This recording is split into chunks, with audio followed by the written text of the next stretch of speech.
अस्सलाम वालेकुम स्टूडेंट्स। आज की इस वीडियो में हम देखेंगे कि हमारे पास माइक्रोसॉफ्ट वर्ड के अंदर जो व्यू का ऑप्शन है उसके अंदर हमारे पास कौन से डिफरेंट ऑप्शंस हैं या कौन से डिफरेंट फीचर्स दिए गए हैं। हम इन फीचर्स को किस तरह से यूज़ कर सकते हैं, कहाँ कहाँ पे ये फीचर्स हमें फ़ायदा देते हैं। तो चलिए शुरू करते हैं। सबसे पहले हमारे पास व्यू के अंदर जो ऑप्शन दिया गया है वो है read mode. Read mode basically क्या करता है, अगर आप किसी डॉक्यूमेंट को सिर्फ रीड करना चाहते हैं, उसके अंदर कोई एडिटिंग वगैरह नहीं करना चाहते, तो आप रीड मोड पर क्लिक करेंगे तो आपको माइक्रोसॉफ्ट वर्ड जो है वो रीड मोड के अंदर लेके आ जाएगा। यहाँ पे आपके पास ऊपर जो टॉप पे एडिटिंग के ऑप्शंस हैं वो सारे के सारे डिसअपीयर हो जाएंगे और अब आप डॉक्यूमेंट को आसानी के साथ रीड कर सकते हैं। उसके अलावा यहाँ पर आपको रीडिंग के लिए कुछ एक्स्ट्रा ऑप्शंस मिल जाएंगे। अगर आप रीड मोड के अंदर आ जाते हैं, एक तो आप यहाँ से पेजेस को जो है वो लेफ़्ट या राइट क्लिक करके स्वाइप कर सकते हैं, जस्ट लाइक ए बुक। जिस तरह आप बुक के अंदर पेजेस को जो है वो लेफ़्ट और राइट टर्न करते हैं, उसी तरह से आप यहाँ से पेजेस को लेफ़्ट और राइट क्लिक करके स्वाइप कर सकते हैं। उसके अलावा अगर आप यहाँ पर देखें तो टॉप पे आपको टूल्स का ऑप्शन दिया गया है कि अगर आप रीड मोड के दौरान किसी स्पेसिफिक वर्ड को फाइंड करना चाहते हैं, सर्च करना चाहते हैं या ट्रांसलेट करना चाहते हैं, तो उसके लिए आपको ऑप्शंस यहाँ पर अवेलेबल हैं।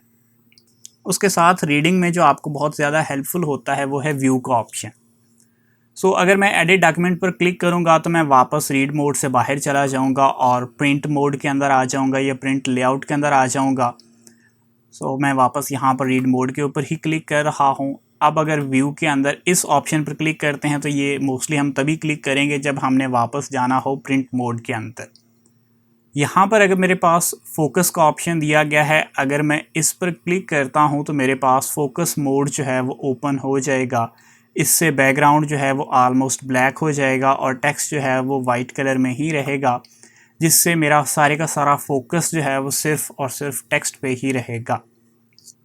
इसको एग्ज़िट करने के लिए मैं एस्केप का बटन प्रेस कर सकता हूँ। अगर आपने गौर से देखा हो तो यहाँ पे भी हमें फ़ोकस का ये ऑप्शन दिया गया है। हम सिंपली यहाँ से भी क्लिक करके फ़ोकस मोड के अंदर आ सकते हैं। उसके बाद मेरे पास यहाँ पर फोकस के बाद नेविगेशन पैन दिया गया है। ये ऑलरेडी हम देख चुके हैं कि ये हमें बहुत सी जगह पे मिला है। अगर मैं नेविगेशन पैन पर क्लिक करता हूँ तो इससे मेरे पास यहाँ पे इस डॉक्यूमेंट के अंदर अगर हेडिंग्स दी गई हैं तो वो यहाँ पर ओपन हो जाएंगी। उससे मैं आसानी के साथ किसी भी हेडिंग को ईज़िली एक्सेस कर सकता हूँ।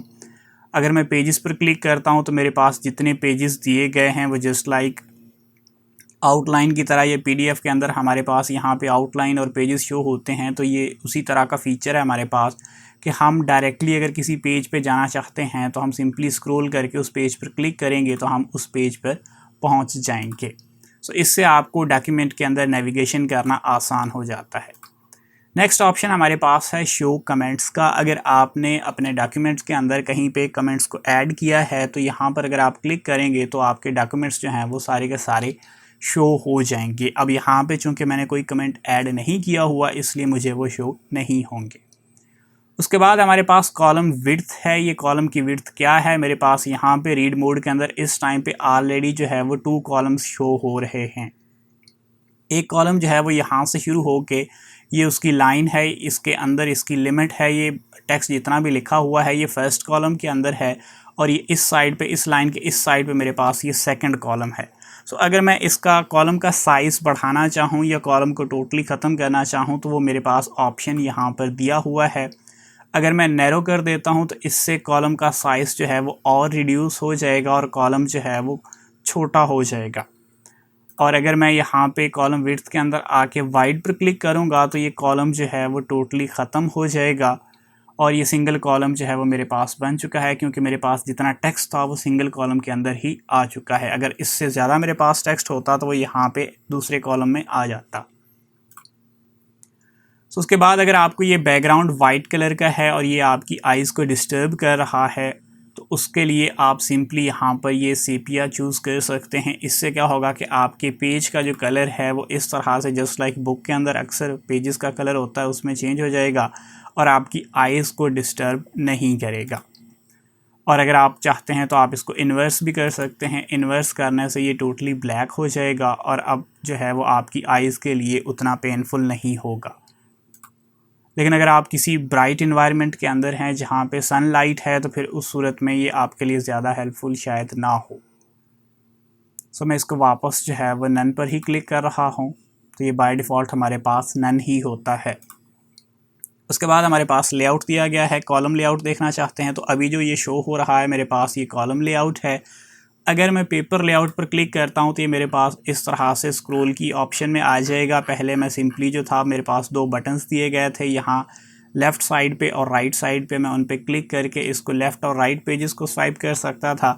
अब मैं जो है वो कॉलम मोड में नहीं हूँ, सिंपली दूसरे मोड के अंदर हूँ, तो यहाँ पे मैं स्क्रॉल करके पेज को अप एंड डाउन कर सकता हूँ। यहाँ पर अगर मैं कॉलम मोड के अंदर नहीं हूँ या पेपर लेआउट के अंदर हूँ तो मेरे पास ये कॉलम के जो ऑप्शन थे वो भी डिसेबल हो चुके हैं। सो अगर मैंने इनको इनेबल करना है तो मुझे कॉलम लेआउट के अंदर आना पड़ेगा। तो अब मेरे पास ये ऑप्शन इनेबल हो जाएंगे। उसके बाद मेरे पास है टेक्स्ट स्पेसिंग कि अगर मुझे लग रहा है कि ये टेक्स्ट के दरमियान जो स्पेस है वो थोड़ी कम है, मैं इसको बढ़ाना चाहता हूँ ताकि मेरे लिए रीड करना इसको आसान हो, तो मैं सिंपली यहाँ पर क्लिक करके इस टेक्स्ट के दरमियान जो स्पेस है उसको बढ़ा सकता हूँ। इससे मेरे लिए आसानी से इसको रीड करना पॉसिबल हो जाएगा। उसके बाद रीड अलाउड का ऑप्शन यहाँ पे भी दिया गया है, ये हम लास्ट वीडियो में भी देख चुके हैं। इससे सिंपली क्या होता है कि जो टेक्स्ट लिखा हुआ है अगर आप ये टेक्स्ट पढ़ना नहीं चाहते तो आप रीड अलाउड के ऑप्शन पर क्लिक करेंगे तो ये टेक्स्ट सॉफ्टवेयर आपके लिए पढ़ देगा और आप इसको सिर्फ सुन के ही इसके अंदर जो कुछ लिखा है वो समझ सकते हैं। सो मैं यहाँ से इस मोड को ख़त्म कर रहा हूँ। सो व्यू के अंदर हमारे पास यहाँ पर पहला जो ऑप्शन दिया गया है वो है रीड मोड का। रीड मोड के अंदर फिर हमें व्यू का टैब दिया गया है जिससे हम किसी डॉक्यूमेंट को अपनी मर्ज़ी के, अपनी चॉइस के अकॉर्डिंग एडजस्ट कर सकते हैं ताकि हम उसको आसानी के साथ रीड कर सकें। सेकंड ऑप्शन हमारे पास है प्रिंट लेआउट। प्रिंट लेआउट हम शुरू से ही डॉक्यूमेंट को जिस मोड के अंदर देखते हैं या बाय डिफ़ॉल्ट जिस मोड के अंदर हमारे पास डॉक्यूमेंट होता है वो होता है प्रिंट लेआउट के अंदर।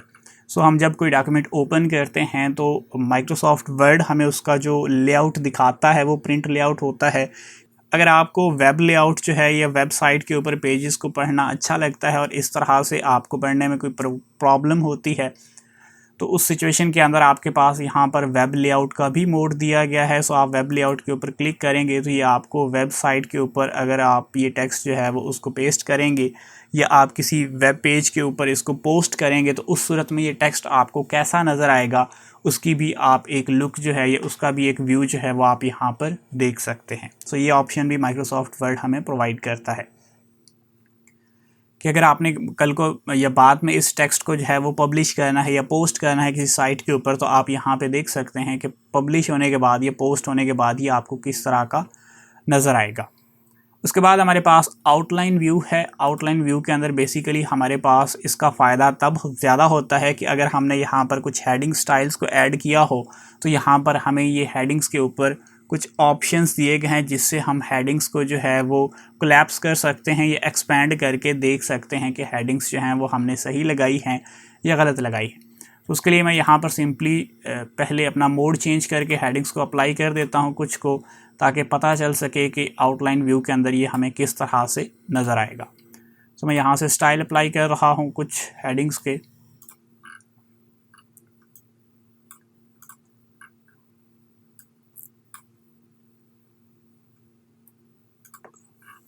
ठीक है जी, मैंने हेडिंग के कुछ स्टाइल्स अप्लाई कर दिए हैं। अब अगर मैं व्यू के अंदर आके आउटलाइन के अंदर आता हूँ तो अब आप यहाँ पे देख सकते हैं कि यहाँ पर मैं सिंपली क्लिक करके एक्सपेंड कर सकता हूँ या कोलैप्स कर सकता हूँ। यानी अगर मैं कोलैप्स करता हूँ तो मेरे पास क्या होगा कि इस हेडिंग के नीचे जो टेक्स्ट है वो इसके अंदर कोलैप्स हो जाएगा। इसी तरह से मैं यहाँ पर सेकंड हेडिंग को अगर कोलैप्स करके देखना चाहता हूँ तो मैं इस तरह से तमाम जो हेडिंग्स हैं उनको एक जगह पर इकट्ठा करके आउटलाइन व्यू देख सकता हूँ। और अगर मैं यहाँ से किसी हेडिंग को ऊपर शिफ्ट करना चाहता हूँ या नीचे शिफ्ट करना चाहता हूँ उसके लिए भी मेरे पास यहाँ पर ये दो बटन्स दिए गए हैं। मैं सिंपली जिस हेडिंग को मूव करना चाहता हूँ मैं उसके साइड पे कर्सर को क्लिक करूँगा और यहाँ से मैं इसकी पोजीशन को अप कर सकता हूँ या उसकी पोजीशन को डाउन कर सकता हूँ। सो मेरे पास where I can get some इसकी पोजीशन जो है वो अब अभी लास्ट पे है। अगर मैं यहाँ पर क्लिक करता हूँ तो ये सेकंड लास्ट पे चला गया है, और अगर मैं इसको डाउन क्लिक करता हूँ तो ये फिर वापस लास्ट पे आ गया है। तो इस तरह से आप इसको चेंज भी कर सकते हैं। और अगर आप चाहें तो यहाँ से आप लेवल जो है वो भी इंक्रीज़ कर सकते हैं, कि अगर कोई आपके पास हेडिंग 1 है तो आप उसको हेडिंग 2 बना सकते हैं और हेडिंग 3 भी बना सकते हैं। आपके पास यहाँ पर 9 डिफरेंट लेवल्स हैं। इससे फ़र्क नहीं पड़ता कि आपने होम के अंदर आके कौन सी हेडिंग का स्टाइल अप्लाई किया था, हेडिंग 1 किया था, 2 किया था या 3 किया था। आप व्यू के अंदर आके आउटलाइन मोड के अंदर जो है वो यहाँ से भी आउटलाइनिंग के ऑप्शन में आप यहाँ से भी उस हेडिंग का जो लेवल है वो चेंज कर सकते हैं। सो अगर आप 1 पे लेके आते हैं तो ये फिर अगेन मेरे पास लेवल 1 पे आ चुका है। ठीक है। सो अब यहाँ पे मैंने जो पहले कोलैप्स किए हैं अब मैं उनको एक्सपेंड भी कर सकता हूँ। सो मेरे पास ये सेकंड ऑप्शन एक्सपेंड का दिया गया है। इस तरह से हेडिंग्स के नीचे जो टेक्स्ट हाइड किया था मैंने पहले, अब मैं उसको शो कर रहा हूँ। सो ये काफ़ी हेल्पफुल होता है अगर आप एक डॉक्यूमेंट का ओवरव्यू लेना चाहते हैं या जस्ट उसकी आउटलाइन को मैनेज करना चाहते हैं, तो आप यहाँ आउटलाइन मोड के अंदर आके आसानी के साथ उसको मैनेज कर सकते हैं। उसके बाद हमारे पास व्यू के अंदर ड्राफ्ट का ऑप्शन दिया गया है। बेसिकली ड्राफ्ट में आप अपने टेक्स्ट को जो है वो अगर देखना चाहते हैं तो ड्राफ्ट की शक्ल में या आप अपना टेक्स्ट जो है उसको देख सकते हैं। यहाँ पे हमारे पास ये 5 डिफरेंट तरह के लेआउट्स दिए गए हैं, जिसमें प्रिंट लेआउट आपका बाय डिफ़ॉल्ट होता है, और बाकी लेआउट अगर आप डिफरेंट फीचर्स को यूज़ करना चाहते हैं या डिफरेंट एक्टिविटीज़ के लिहाज से, डिफरेंट सिचुएशंस के लिहाज से आपको 5 डिफरेंट तरह के लेआउट्स जो हैं वो दिए गए हैं, ये प्रोवाइड किए गए हैं। उसके बाद फोकस है, तो फोकस का ऑप्शन हम ऑलरेडी रीड मोड के अंदर देख चुके हैं। ये रीड मोड के अंदर भी फोकस का ऑप्शन हमें दिया गया है, यहाँ पर अलग से दिया गया है, और यहाँ पर नीचे भी हमें फोकस का ऑप्शन दिया गया है। इमर्सिव रीडर के अंदर भी हमारे पास ऑलमोस्ट वही ऑप्शंस हैं जो हमने रीड मोड के अंदर देखे थे। सो ये टेक्स्ट की स्पेसिंग को इसने इंक्रीज़ कर दिया है। रीड अलाउड का ऑप्शन है। लाइन फोकस का एक एक्स्ट्रा ऑप्शन हमें यहाँ पर दिया गया है कि हम अगर किसी स्पेसिफिक लाइन के ऊपर फोकस करना चाहते हैं तो हम सिंपली 1 लाइन के ऊपर भी फोकस कर सकते हैं। ये एक एक्स्ट्रा ऑप्शन है जो हमें यहाँ पर मिल जाता है। सो इससे मैं क्या कर सकता हूँ, मैं किसी भी लाइन के ऊपर फोकस कर सकता हूँ। ये मैं नीचे स्क्रॉल करता जाऊँगा तो ये एक एक लाइन करके मेरे पास ये नीचे आता जाएगा। इससे मैं अगर किसी एक सिंगल लाइन को रीड करते हुए उस पर फोकस करना चाहता हूँ तो ये उस सिचुएशन के अंदर मुझे बहुत ज़्यादा हेल्प आउट करता है। अगर आप 3 लाइंस के ऊपर फोकस करना चाहते हैं तो आप इस तरह से 3 लाइंस के ऊपर भी फोकस कर सकते हैं, और अगर आप 5 लाइंस पे फोकस करना चाहते हैं तो इस तरह से आप स्पेसिफिक एरिया के अंदर फोकस जो है उसको रख सकते हैं। तो ये एक एक्स्ट्रा फीचर आपको यहाँ पर मिल जाता है इमर्सिव रीडर के अंदर। उसके बाद आपके पास रूलर्स हैं। ये यहाँ पे आपको टॉप पे रूलर्स जो हैं वो शो हो रहे हैं। अगर आप चाहते हैं तो आप इनको शो कर दें। अगर आप इनको हाइड करना चाहते हैं तो आप सिंपली यहाँ पर क्लिक करेंगे तो ये रूलर्स जो हैं ये हाइड हो जाएंगे। तो उसके बाद ग्रिड लाइंस का ऑप्शन है कि आप अगर ग्रिड लाइंस को शो करना चाहते हैं, आप क्लिक करेंगे तो आपको ग्रिड लाइंस जो हैं वो शो हो जाएंगी, और अगर आप अनचेक कर देंगे तो ग्रिड लाइंस जो हैं वो हाइड हो जाएंगी। नेविगेशन पैन हम ऑलरेडी देख चुके हैं। इसके बाद जूम का ऑप्शन है, तो जूम का ऑप्शन आप यहाँ से भी यूज़ कर सकते हैं। आप क्लिक करके यहाँ से बढ़ा भी सकते हैं, यहाँ पर क्लिक करके आप जूम आउट भी कर सकते हैं। आप चाहें तो आप इस स्लाइडर को मूव करके भी जूम आउट और जूम इन कर सकते हैं। तो मैं अगर इसको क्लिक करके लेफ़्ट साइड पे मूव करता हूँ तो जूम आउट होता है, राइट साइड पे मूव करता हूँ तो जूम इन होता है। आप चाहें तो आप सिंपली यहाँ पर क्लिक करके भी अपनी सेटिंग्स को अप्लाई कर सकते हैं। सेम यही ऑप्शन हमें यहाँ पे भी दिया गया है व्यू के अंदर। तो अगर मैं यहाँ पर भी क्लिक करता हूँ तो ऑलमोस्ट वही ऑप्शंस आते हैं। और अगर आप 1 क्लिक पे 100% जूम देखना चाहते हैं तो आप सिंपली यहाँ पर क्लिक करेंगे तो आपको 100% जूम का फीचर मिल जाएगा। और अगर आप 1 पेज देखना चाहते हैं कि पूरा पेज जो है वो आपको शो हो जाए एक स्क्रीन के ऊपर, तो इसके ऊपर अगर आप क्लिक करेंगे तो एक सिंगल पेज जो है वो कंप्लीट आपको शो हो जाएगा। तो इस तरह से ये पूरा पेज अब मेरे पास स्क्रीन के ऊपर शो हो रहा है। और अगर आप मल्टीपल पेजेस को स्क्रीन पे शो करना चाहते हैं तो आप सिंपली मल्टीपल पेजेस पर क्लिक करेंगे तो एक से ज़्यादा पेजेस जो हैं वो आपकी स्क्रीन पर शो हो जाएंगे। और अगर आप चाहते हैं कि पूरी स्क्रीन की जितनी विड्थ है पेज के विड्थ के इक्वल हो जाए, यानी स्क्रीन की विड्थ इक्वल हो जाए पेज की विड्थ के, तो आप सिंपली पेज विड्थ पर क्लिक करेंगे तो इतना जूम हो जाएगा कि आपके एक पेज की जो विड्थ है वो स्क्रीन की विड्थ के इक्वल हो जाएगी। ये सॉफ्टवेयर ऑटोमेटिकली कैलकुलेट कर लेगा।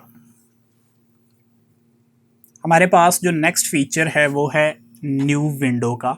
यानी अगर आप किसी डॉक्यूमेंट को कंपेयर करना चाहते हैं या टू डॉक्यूमेंट्स के ऊपर एक साथ काम कर रहे हैं, ये टू डॉक्यूमेंट्स के दरमियान जो है वो कम्युनिकेशन हो रही है या डाटा जो है वो ट्रांसफ़र हो रहा है, तो उस सिचुएशन के लिए आप सिंपली न्यू विंडो पर क्लिक करेंगे तो आपके पास टू विंडोज़ के अंदर ये डॉक्यूमेंट ओपन हो जाएगा। सो मैंने न्यू विंडो के ऊपर क्लिक किया है, तो अब अगर मैं इसको मिनिमाइज़ करता हूँ तो मेरे पास ये टू डिफरेंट विंडोज़ के अंदर इस टाइम पे ये सॉफ्टवेयर या ये डॉक्यूमेंट जो है वो ओपन हो चुका है। सो अगर मैं अरेंज ऑल पर क्लिक करता हूँ तो इससे क्या होगा कि सॉफ्टवेयर मेरे पास ही ऑटोमेटिकली इन दोनों विंडोज़ को अप एंड डाउन पर अरेंज कर देता है। तो मेरे पास नीचे उसने अरेंज कर दिया है सॉफ्टवेयर ने खुद से इन दोनों विंडोज़ को। और अगर मुझे अप एंड डाउन इस तरह से इनकी अरेंजमेंट नहीं चाहिए और मैं चाहता हूँ कि ये साइड बाय साइड आ जाएँ, तो उसके लिए मुझे मैनुअल एडजस्टमेंट करने की ज़रूरत नहीं है। मैं सिंपली यहाँ पर व्यू साइड बाय साइड पर क्लिक करता हूँ तो ऑटोमेटिकली सॉफ्टवेयर जो है इन दोनों विंडोज़ को अरेंज कर देता है साइड बाय साइड। सो मुझे खुद से इन दोनों को अरेंज करने की ज़रूरत नहीं है।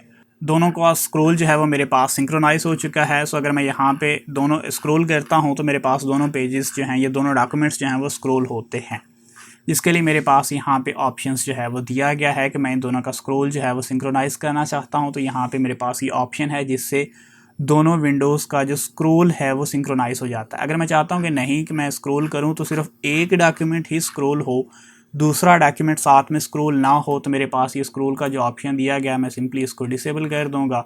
इससे मेरे पास सिर्फ एक पेज ही स्क्रॉल होगा, दूसरी साइड जो है वो स्क्रॉल नहीं होगी। सो ये सिंक्रोनाइज स्क्रॉलिंग का ऑप्शन दिया गया है, मैं इस पर सिंपली क्लिक करूँगा, ये डिसेबल हो गया है। अब अगर मैं स्क्रॉल करता हूँ तो मेरे पास सिर्फ एक डॉक्यूमेंट ही स्क्रॉल होगा, जिस साइड में मेरे पास माउस होगा सिर्फ वही साइड जो है वो स्क्रॉल होगी। और अगर मैं चाहता हूँ कि एक साइड पे स्क्रॉल करूँ या दोनों स्क्रॉल एक साथ स्क्रॉल हों, तो उसके लिए मेरे पास ये आइकन दिया गया है। अगर मैं इसके ऊपर माउस लेके आता हूँ तो मुझे शो भी कर रहा है सॉफ्टवेयर कि क्या मैं सिंक्रोनाइज़ करना चाहता हूँ स्क्रॉलिंग को। सो अगर मैं इसको इनेबल कर देता हूँ और फिर स्क्रॉल करता हूँ तो मेरे पास दोनों डॉक्यूमेंट्स जो हैं वो एक साथ स्क्रॉल होंगे। सो ये उस सिचुएशन में हमें बहुत ज़्यादा हेल्पफुल होता है जब हम दो डॉक्यूमेंट्स को कंपेयर कर रहे हों या दो डॉक्यूमेंट्स के दरमियान डाटा ट्रांसफ़र हो रहा हो या कम्युनिकेशन हो रही हो। माइक्रोसॉफ्ट वर्ड के अंदर एक बहुत ही अहम फीचर है जिसको अक्सर लोग नहीं जानते, और वो है मैक्रोस का। मैक्रोस क्या करता है कि हमारे पास अगर हमने कोई सीक्वेंस ऑफ एक्शंस परफॉर्म करने हैं और एक से ज़्यादा जगह पर सेम सीक्वेंस ऑफ एक्शंस को परफॉर्म करना है, तो बजाय इसके कि हम मैनुअली उन ऑपरेशंस को बार बार परफॉर्म करें, हम उन ऑपरेशंस को रिकॉर्ड करके एक मैक्रो के अंदर सेव कर सकते हैं। और जहाँ जहाँ हमें वो ऑपरेशंस परफॉर्म करने हैं हम सिर्फ मैक्रोस को प्ले करेंगे तो वो ऑपरेशंस ऑटोमेटिकली परफॉर्म हो जाएंगी। सो मैं यहाँ पर सिंपली मैक्रोस पे आके ये इस बटन पर क्लिक करता हूँ तो यहाँ पर मेरे पास दो ऑप्शंस दिए गए हैं, व्यू मैक्रोस का और रिकॉर्ड मैक्रोस का। अगर मैं कोई मैक्रो बनाना चाहता हूँ तो मैं रिकॉर्ड मैक्रो पर क्लिक करूँगा, और अगर मेरे पास ऑलरेडी कोई मैक्रो बना हुआ है तो मैं सिंपली व्यू मैक्रो पर क्लिक करूँगा। अभी मेरे पास कोई मैक्रो नहीं बना हुआ, मैं एक मैक्रो बनाना चाहता हूँ, तो सिंपली मैं रिकॉर्ड मैक्रो पर क्लिक करता हूँ। तो मुझे रिकॉर्ड जिस मैक्रो को मैंने रिकॉर्ड करना है उसका नाम बताना पड़ेगा। सो मैं यहाँ पे सिंपली जो है वो फॉर्मेटिंग इसका नाम रख रहा हूँ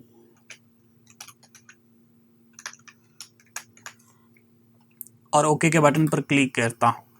अब जैसे ही मैंने ओके के बटन पर क्लिक किया है और यहाँ पर मैंने रिकॉर्ड मैक्रो पर क्लिक किया था तो यहाँ पर अब ऑप्शन चेंज हो चुके हैं। और अगर आप गौर से देखें तो यहाँ पे मेरे पास माउस के साथ जो है वो एक रिकॉर्डर का आइकन शो हो रहा है। ये बेसिकली इसलिए है कि अब अगर मैं यहाँ से किसी टेक्स्ट को सिलेक्ट करता हूँ, सिलेक्ट करने के बाद उसके ऊपर कुछ ऑपरेशंस परफॉर्म करता हूँ। फॉर एग्जांपल मैंने पहला ऑपरेशन परफॉर्म किया कि मैंने टेक्स्ट को बोल्ड कर दिया, दूसरा ऑपरेशन परफॉर्म किया कि इटैलिक कर दिया, तीसरा ऑपरेशन परफॉर्म किया कि मैंने इस टेक्स्ट को अंडरलाइन कर दिया। अब मैंने 3 ऑपरेशंस परफॉर्म किए हैं और ये तीनों ऑपरेशंस इस रिकॉर्डर ने या मैक्रोस में रिकॉर्ड हो चुके हैं। सो अब मैं यहाँ से आके स्टॉप रिकॉर्डिंग पर क्लिक कर देता हूँ। अब मेरे पास एक मैक्रो बन चुका है, उस मैक्रो ने रिकॉर्ड कर लिया कि मैंने उस मैक्रो के अंदर टेक्स्ट को सिलेक्ट करने के बाद बोल्ड किया है, इटैलिक किया है और अंडरलाइन किया है। सो अब अगर मैंने किसी और जगह पे ये तीनों ऑपरेशंस परफॉर्म करने हैं तो मुझे यहाँ पे टेक्स्ट को सिलेक्ट करके ये तीनों ऑपरेशंस परफॉर्म करने की ज़रूरत नहीं है। अब मैं सिंपली क्या करूँगा, यहाँ मैक्रोज के ऑप्शन में आऊँगा, व्यू मैक्रोज पर क्लिक करूँगा। मेरे पास इसके अंदर ऑलरेडी ये तीनों ऑपरेशंस रिकॉर्ड हैं।